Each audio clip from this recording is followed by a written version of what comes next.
Olá, me chamo Daniela e eu sou médica veterinária e atuo no Projeto Caimã já faz alguns anos.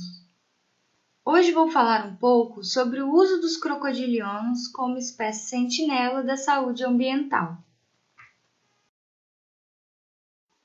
Estudos sobre os efeitos das exposições ambientais em animais domésticos e selvagens podem ajudar estudos epidemiológicos em doenças de seres humanos. Espécies sentinelas podem ser utilizadas para elucidar os efeitos da exposição a alguns contaminantes tradicionais, assim como de alguns agentes infecciosos emergentes na saúde humana.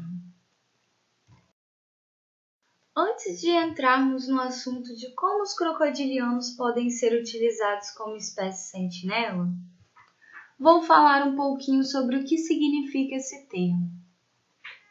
O termo sentinela é antigo e em 1997 foi definido como qualquer não humano que possa reagir a contaminantes ambientais antes que os contaminantes causem algum impacto nos seres humanos. Deu para entender? Vou dar alguns exemplos e talvez fique um pouco mais claro.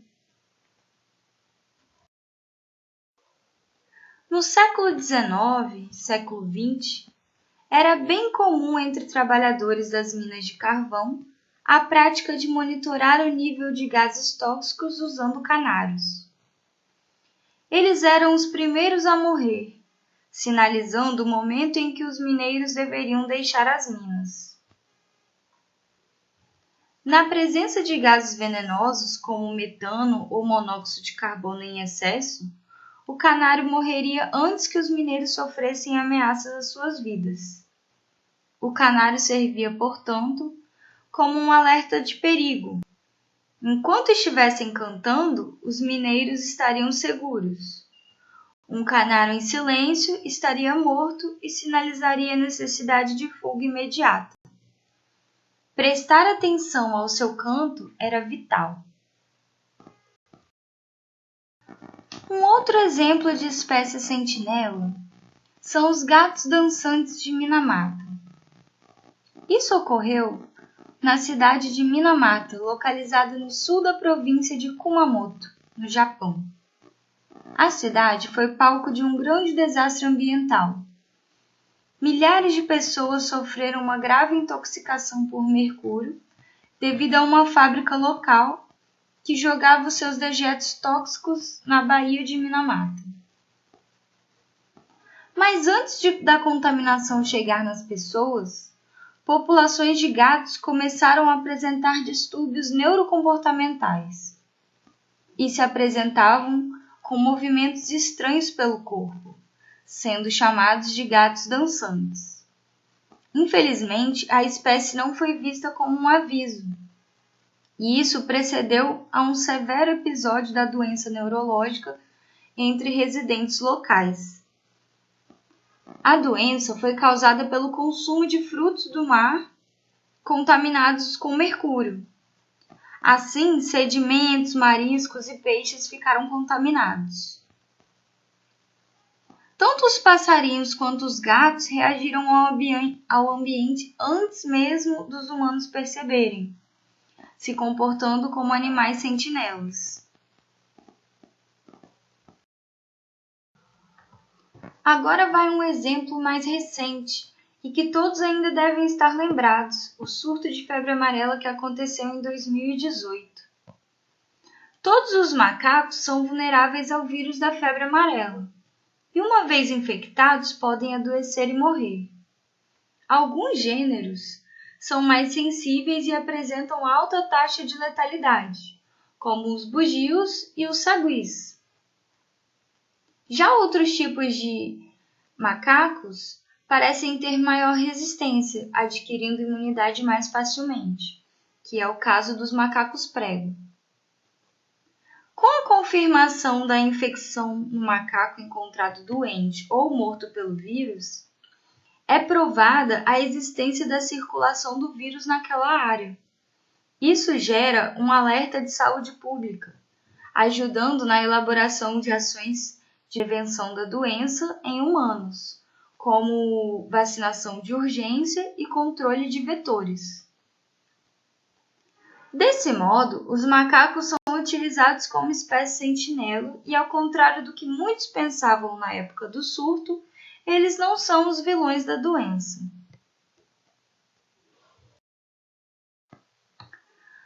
O termo sentinela pode ser usado erroneamente algumas vezes e pode ser confundido com uma espécie indicadora, que não deixa de ser uma espécie sentinela.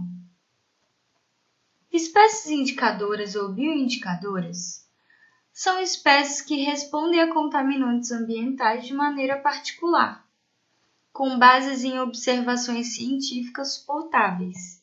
É necessária, então, uma mensuração e comprovação.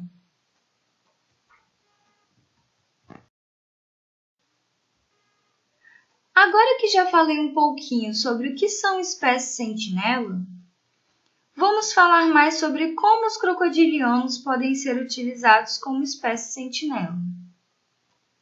Para começar, quem são os crocodilianos? Os crocodilianos são répteis representantes da subclasse Archaeosauria, pertencentes à ordem Crocodilia. Eles são altamente dependentes do meio externo. São animais ectotérmicos, ou seja, seu metabolismo e determinação sexual dependem exclusivamente da temperatura do ambiente em que vivem, já que não conseguem manter uma mesma temperatura como nós mamíferos e as aves. Eles apresentam hábitos semiaquáticos e dependem profundamente de ambientes aquáticos para sua sobrevivência. Dessa forma, trago neste bate-papo alguns estudos que demonstram como crocodilianos podem ser utilizados como animais sentinela. A bioacumulação é o processo de assimilação e retenção de substâncias químicas provenientes do ambiente pelos organismos. A absorção pode ocorrer de forma direta, quando as substâncias são incorporadas ao organismo a partir do meio ambiente, como pela água, pelo solo ou pelos sedimentos. Ou então, de forma indireta, a partir de ingestão de alimentos que contenham tais substâncias. Geralmente, as substâncias bioacumuladas não são biodegradáveis e, devido a diversos motivos, não são metabolizadas e excretadas pelos organismos. Ou até são, mas de maneira muito lenta, de modo que, ao longo da vida de um organismo, essas substâncias se tornem cada vez mais concentradas em seus tecidos. Devido à sua posição de topo de cadeia em ambientes aquáticos, os crocodilianos jovens e adultos são mais expostos à bioacumulação de metais pesados, os quais se acumulam em tecidos e órgãos. Dessa forma, podem ser utilizados como animais sentinelas do ambiente onde estão inseridos e potencialmente usados como bioindicadores.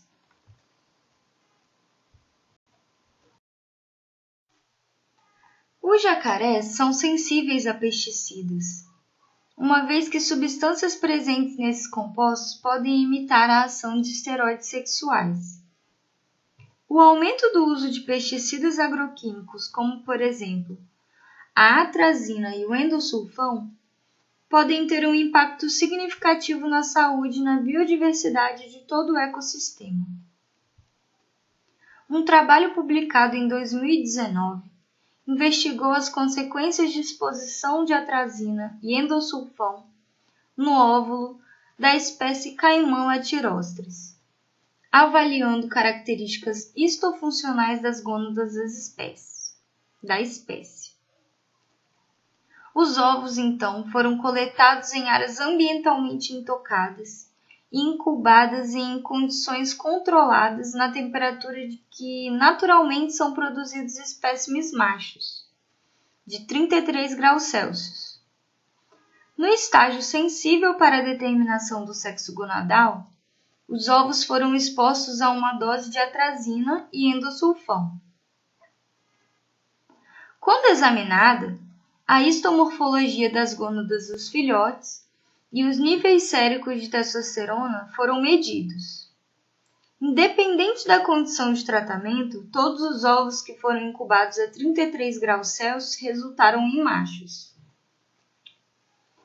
Mas na avaliação histofuncional das gônadas de jacarés expostos a pesticidas, os túbulos seminíferos apresentavam perímetro aumentado, as células mioides peritubulares com distribuição interrompida, e o lúmen dos túbulos estavam vazios. Essas alterações celulares foram associadas à diminuição dos níveis de testosterona. A exposição pré-natal a apenas uma dose de atrazina e endosulfão interrompeu as principais características histofuncionais gonadais masculinas. Estas alterações descritas já podem ter efeitos prejudiciais sobre a função sexual do jacaré, e principalmente sobre o sucesso reprodutivo do jacaré macho na época reprodutiva.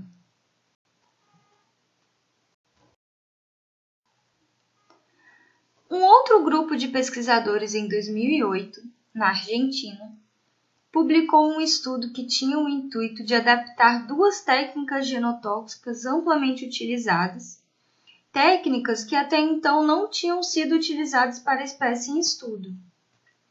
O ensaio Cometa e o teste de micronúcleo foram aplicados em eritrócitos de Caimão latirostris, com o fim de adequar e estabelecer esses organismos como sentinela para um futuro monitoramento genotóxico de poluentes. E assim foram determinados os valores de base para esta espécie.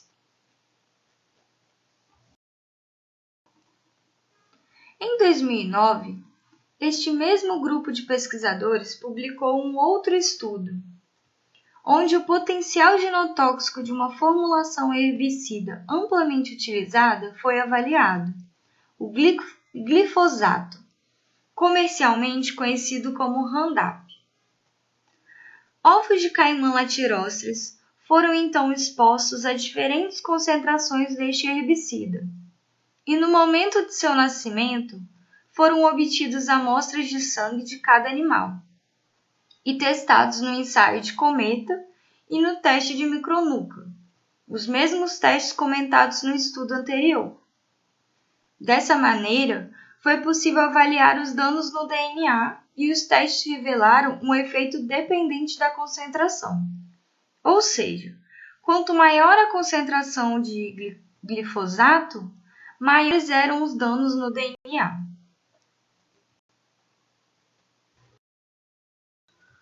A exposição a contaminantes ambientais conhecidos como disruptores endócrinos altera o desenvolvimento e a função de órgãos em várias espécies. O bisfenol A, conhecido como BPA, é um disruptor endócrino. É um produto químico liberado principalmente de componentes de plástico, como embalagem de alimentos, bebidas, produtos cosméticos, brinquedos, papéis térmicos, enfim, plásticos no geral. O bisfenol já foi encontrado no esgoto, na superfície e até em água potável, e, portanto, representa um potencial risco para os humanos, para os animais domésticos e para os animais selvagens. Espécies com determinação de sexo dependente de temperatura ambiental, como já explicamos sobre os crocodilianos, podem atuar como sentinelas da saúde do ecossistema, fornecendo biomarcadores sensíveis dos efeitos dos disruptores endócrinos. Um estudo na Argentina selecionou o caimão latirostris como um modelo animal para estudar desregulação endócrina causada pelo bisfenol. O objetivo deste estudo foi determinar se a exposição do óvulo ao bisfenol pode causar efeitos semelhantes ao estrógeno no sistema reprodutivo da espécie. Determinação do sexo e a histoarquitetura da gônada foram os parâmetros avaliados após exposição do óvulo a diferentes doses de bisfenol e do hormônio estrógeno. O estudo confirmou que o bisfenol causa efeitos no desenvolvimento semelhantes ao estrogênio, revertendo o sexo gonadal e causando alterações na arquitetura histológica da gônada. Esses resultados suportam a hipótese de utilização de Caimão latirostris como sentinela, mais uma ferramenta para monitorar disruptores endócrinos presentes no ambiente aquático.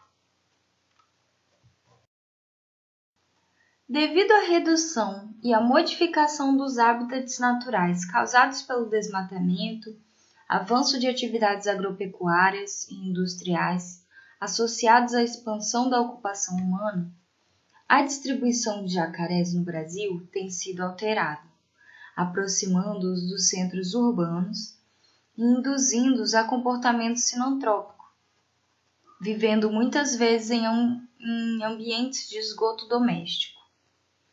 A leptospirose está diretamente associada com o saneamento básico inadequado das áreas urbanas.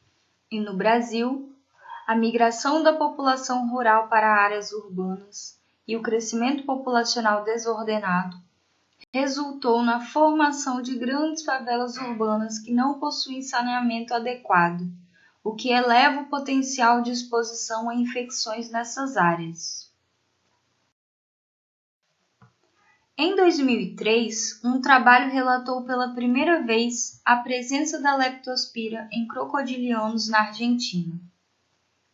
Mais tarde, em 2016, no México, relataram um resultado positivo para 100% dos espécimes testados, indivíduos de vida livre.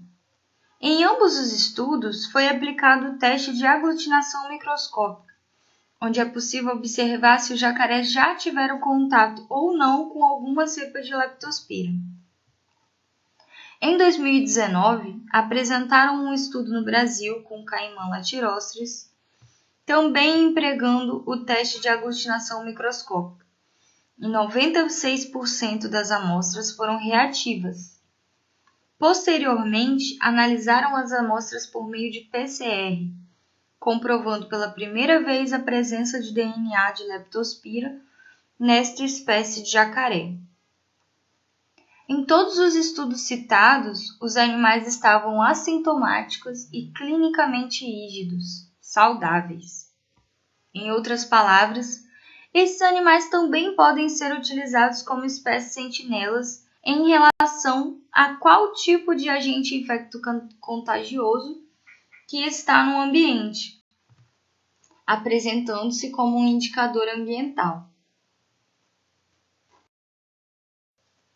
Espero que possam ter compreendido um pouco mais sobre o assunto. Este é um assunto importante que ainda precisa ser estudado e aprofundado. Sendo assim, concluímos que os crocodilianos podem sim ser utilizados como espécie sentinela da saúde ambiental, servindo como indicador e sinalizador de risco do surgimento de doenças infecto-contagiosas ou intoxicações que refletem as condições da saúde do ambiente. Muito obrigada e até a próxima!